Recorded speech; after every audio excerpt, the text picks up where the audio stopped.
Hello Internet and welcome to the Collective Arcana. We are a channel all about tabletop gaming.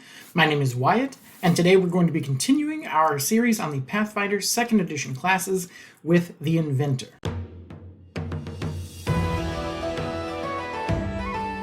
Like the Gunslinger, the Inventor comes from the Guns and Gears rulebook, and like the Gunslinger, because it's based on technology that not everyone may want in their game, the Inventor is rated as an uncommon class versus the common classes. As I said before, these are the only two uncommon classes. They're uncommon only because the themes may not be appropriate for all games. They are not uncommon because they are extra good or extra anything, as is always the case with Pathfinder 2nd edition. So if you see uncommon and you're a GM and you're not familiar, don't think that means it's necessarily going to be more difficult for you to manage or for your player even. It just means that it may not be thematically appropriate, and they're leaving that up to you to make that call. Before we get started, go ahead and like and subscribe if you haven't already. As always, we're going to start with stats and progression. The Inventor's key ability score is Intelligence, and it gets 8 plus Constitution modifier HP every level. For Perception, the Inventor begins Trained, and that progresses to Expert at 13. For saving throws, the Inventor begins Expert in Fortitude. That progresses to Master at 17. They begin Trained in Reflex. That progresses to Expert at 7. They begin Expert in Will. That progresses to Master at 13. For skills, all Inventors are trained in Crafting, and they also get additional skills equal to 3 plus their Intelligence modifier. For attacks, they are trained in Unarmed, Simple, and Martial Weapons. That progresses to Expert at 5 and Master at 13. And they get Weapon Specialization at 7 and Greater Specialization at 15. So pretty standard for most martials. For defense, they are trained in Unarmored, Light, and Medium Armor. That goes up to Expert at 11 and Master at 19. But if you choose an Armor Innovation, you can actually get to Heavy Armor with a feat at later level. Let's begin with stats and progression. At level 1, all Inventors choose their Innovation. This sort of acts as a subclass of sorts, with a choice between a special suit of armor that can be either a light suit of armor or a medium suit of armor, or a power armor or a subterfuge armor, as the case may be. Or they can choose a construct companion. This is very similar to any other companion that classes can pick up, like the ranger or the druid, but it's a little different flavor-wise. Finally, they may choose a weapon innovation, a special weapon that they have added special modifications to. What sort of modifications? Well, at level 1, you get to choose an initial modification. At level 7, you choose a breakthrough modification, and at 15, you choose a revolutionary modification. These all vary a little bit in power. At first level, they're going to be the equivalent of a low-level ancestry or general feat, typically. There are definitely some outliers here and there. Nothing necessarily unbalanced or anything, but just, a little strange for that. A little outside of the norm of what you might expect there, but still within those bounds. For armors, you're going to see things like resistances and stuff like that. For the constructs, you'll get improved movement and new types of attacks, strikes that it can do, including a cannon, which is awesome. And for weapons, you'll generally see it add a trait or something like similar to a trait power level to a weapon, so that you can sort of customize how you're going to play with a weapon by adding a trait it may not normally have. As I said, your pool of available modifications will increase as you level up. You'll get new opportunities to go back, and there are also feats to pick up more. Generally, you can only have one modification of each type, each level, but as you pick up class features and things, you may be able to grab a few more. One thing to note, your innovation can break, like anything else. The good news is you have special rules for rebuilding it and repairing it and recrafting it, where you can typically accomplish that with 1 day of downtime versus having to recraft with several days. Inventors also get Overdrive. Overdrive is a special action you can take in combat where you roll a crafting check against a standard DC for your level. On a critical failure, your gizmos about your person explode. On a regular failure, nothing happens. On a success, you get a bonus to damage equal to half your intelligence modifier or your full intelligence modifier on a critical success. This lasts for about a minute. It has a cooldown of about a minute. It's very similar to like a weaker version of Rage that you got to make the skill check for. But there is some scaling with your level, so it's not just the flat 2. You'll get an additional 1 here and there as you level up. You can also make your innovation do a controlled explosion that deals 2d6 damage. The area, the zone, the radius, whatever can scale. You get a little more control over the shape of it as well as you level. But it's tied to the unstable trait, which a lot of your actions that you can pick up with feats will share. What that means is every time you do something with the unstable action, you roll a DC 17 flat check with the D20. If you succeed, you can do more unstable actions. If you fail, all of your unstable actions are offline until you take about 10 minutes tinkering with your stuff afterwards. It works as a sort of pseudo focus point, focus spell sort of thing for a marshal. It's very interesting. We'll talk a little towards the end about exactly how I feel about it. I do think it could use a little tweaking, but we'll get there. You also get a couple of bonus feats. You get the Inventor skill feat, which makes sense. Even if you don't meet the requirements, you get it, and you get shield block. Beginning at 3rd level, you get Reconfigure. This is going to allow you to change one of your modifications with a crafting check and a day of downtime. At 13th level, you can change any or all of your modifications with 1 day of downtime. So whether you're changing 1 or 5, it's just a day that you need.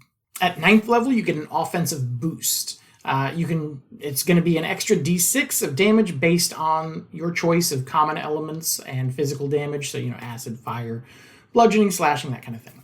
At level 9, you get offensive boost, where you choose one of the damage types that are offered. I believe it's pretty much all the elemental, magical, and the physical. So like bludgeoning, fire, ice, electric, slashing, that sort of stuff. And you get to apply a d6 of that to your strikes. If you choose weapon, you get to do it with whatever weapon you chose to be your innovation. And if you choose armor, then you can do it either with one weapon that you choose in the morning or with unarmed strikes made with your weapon, like, you have big fancy gauntlets. Finally, if you chose a companion, then your companion, of course, is going to be the one that's going to benefit from this offensive boost. Finally, at 19th level, you get Infinite Invention. As part of your daily preparations, you can automatically repair or rebuild your innovation and swap out anything that you didn't get as a feat.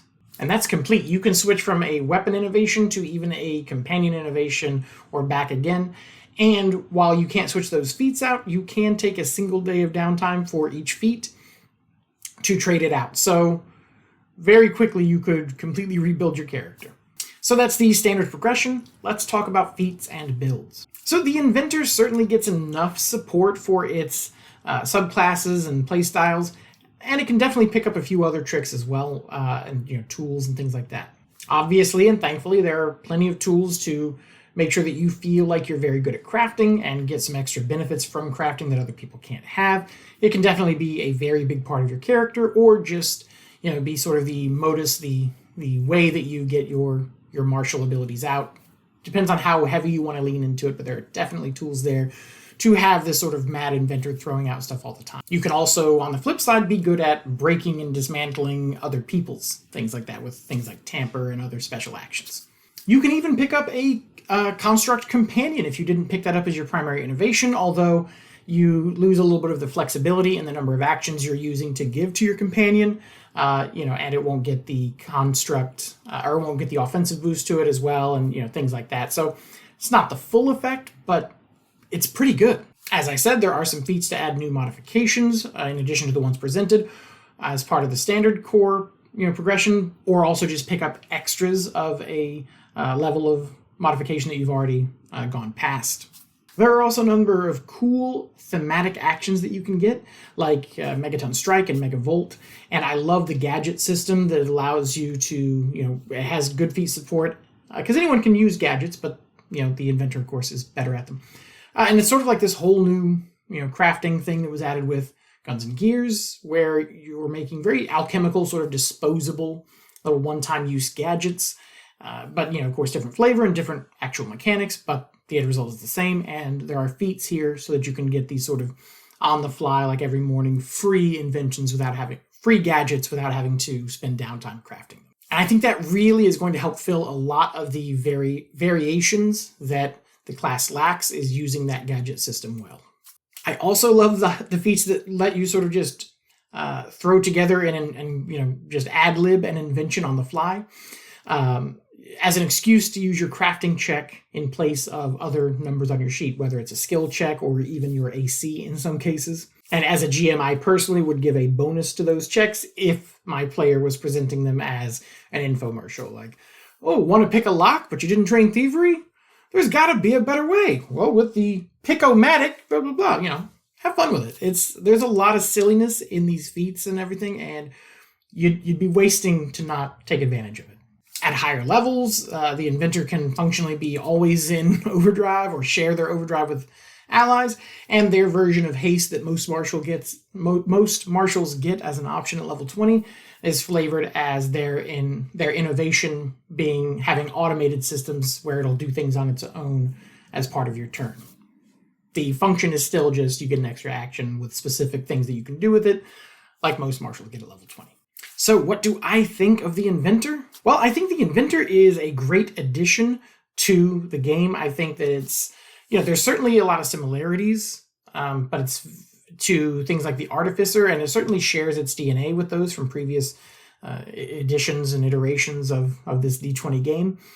But it's also very much its own thing. It steers away from a lot of the the standards of the Artificer of just being this sort of expert. You're still definitely an expert, but you're more like a mad scientist, a mad genius, where your stuff is going to fail because of the unstable action sometimes, and sometimes very dramatically. And you're also going to just the flavor of the feats, you're going to be pulling weird things out of your hat all the time. And most distinct of all, compared to the Artificer was always sort of a support or utility sort of class, helping the entire party shine. And there are certainly support elements to this class, but primarily this is a possibly even frontline martial combatant. They get cool tricks, but it's all to keep them in the thick of it, doing damage and, or being a wall or commanding their companion or whatever they're there to do. And as a martial class, it's definitely got more distinct, I think, subclasses than others. And it's got a great sense of humor with it that, again, is just not present in the things that it's might be seen as derivative of. I mean, the feat names and how they're described and how you can use them, it's as silly and meta fun as the Inventor was, where your party is either going to be laughing or face palming every time you pull out these clutch moves. So, what you're doing isn't even necessarily the craziest part, but also how you're doing it and how you're describing doing it. And that's a lot of fun, especially for an experienced role player or somebody who, likes to add a lot of flavor and character to all of their actions in combat. The Inventor is a great choice. But there is a downside. I think that the Inventor just doesn't have enough feats. Now, what I mean there is, I said before that it's got enough to do what it needs to do, and it does. But what it lacks is the kind of stuff where there aren't any feats in there that are going to drastically change how you're using that character. Once you've made your innovation choice, and, especially once you've made your modification, but just the innovation is really going to set up how you're going to be playing the character. Doesn't mean that there's just 3 different inventors, because even within the weapon innovation, the type of weapon that you choose to use is going to add some variety and things like that. But there aren't any big feats that are going to shake up what you're doing all the time. And that's okay. It really is. But a big limitation, a big cause of that is the unstable trait, where most martial classes are going to get a lot of these special actions. But because of the way the Inventor was built and the way that it relies on that unstable action and that DC 17 flat check, it means that there's less incentive to pick up a bunch of those different actions because you're probably not going to be able to use them all in one combat. A couple are nice for different situations, but you never go past that probably. And most of the unstable actions do have a weaker, non-unstable, stable, I guess would be the word, version of it, but they're definitely less impactful and will often be less reliable. On a class that didn't have martial proficiencies, maybe things like Megaton Strike or Megavolt would be really nice all the time, even at their weaker versions. But because you, as an Inventor, you can just pull out a ranged weapon or a melee weapon because you have the same proficiencies as most other martials, it actually incentivizes less that you'll need those.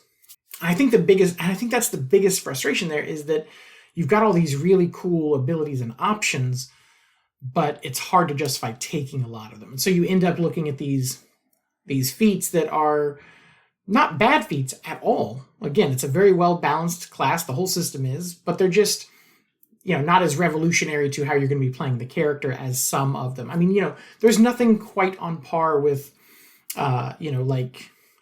picking up attack of opportunity on some martials, or, the double strike options that Rangers get for the different fighting styles. Nothing like that that's really going to change how you play.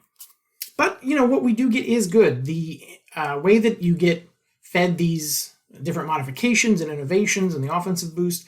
There's more to the level up of this class than most martials, so that does sort of make up for it in the fact that at each of these intervals you're also getting to choose and specialize there in addition to the feats.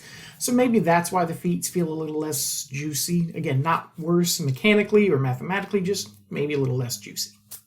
And I think the designers were aware of this limitation. If you look at how easy it is to retrain your inventor, you'll see that there are, especially as you get higher and higher level, your inventor might take a long weekend off of adventuring and come back the next week to go on the next adventure and look completely different.